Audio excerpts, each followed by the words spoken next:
Letter 25 on Reformation. With regard to these two friends of ours, we must proceed along different lines. The faults of one are to be corrected, the others are to be crushed out.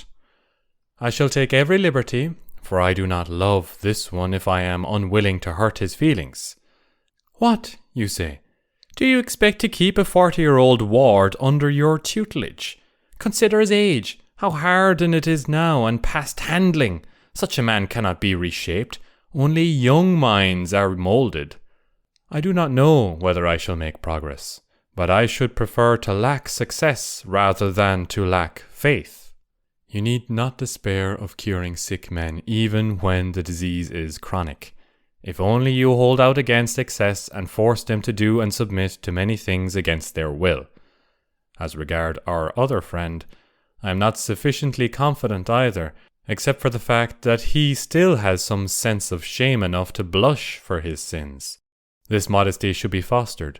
So long as it endures in his soul, there is some room for hope.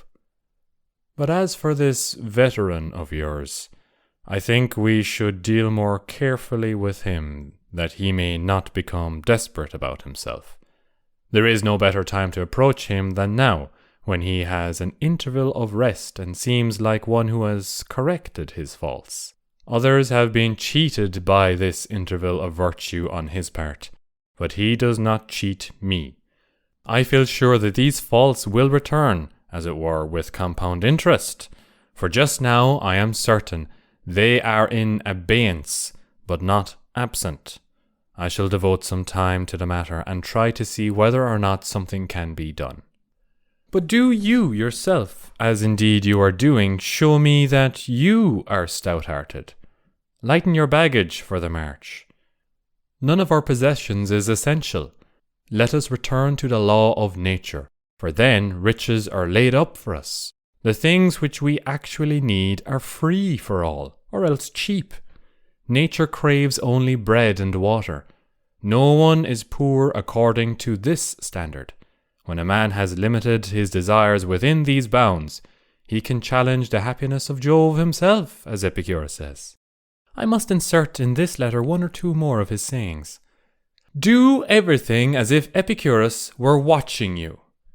There is no real doubt that it is good for one to have appointed a guardian over oneself, and to have someone whom you may look up to, someone whom you may regard as a witness of your thoughts.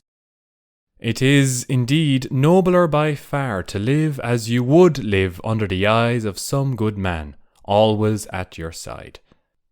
But nevertheless, I am content if you only act in whatever you do as you would act if anyone at all were looking on, because solitude prompts us to all kinds of evil. And when you have progressed so far that you have also respect for yourself, you may send away your attendant. But until then, set as a guard over yourself the authority of some man, whether your choice be the great Cato or Scipio or Lialus, or any man in whose presence even abandoned wretches would check their bad impulses. Meantime, you are engaged in making of yourself the sort of person in whose company you would not dare to sin. When this aim has been accomplished, and you begin to hold yourself in some esteem, I shall gradually allow you to do what Epicurus in another passage suggests.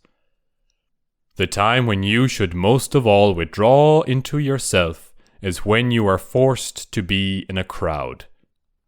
You ought to make yourself of a different stamp from the multitude.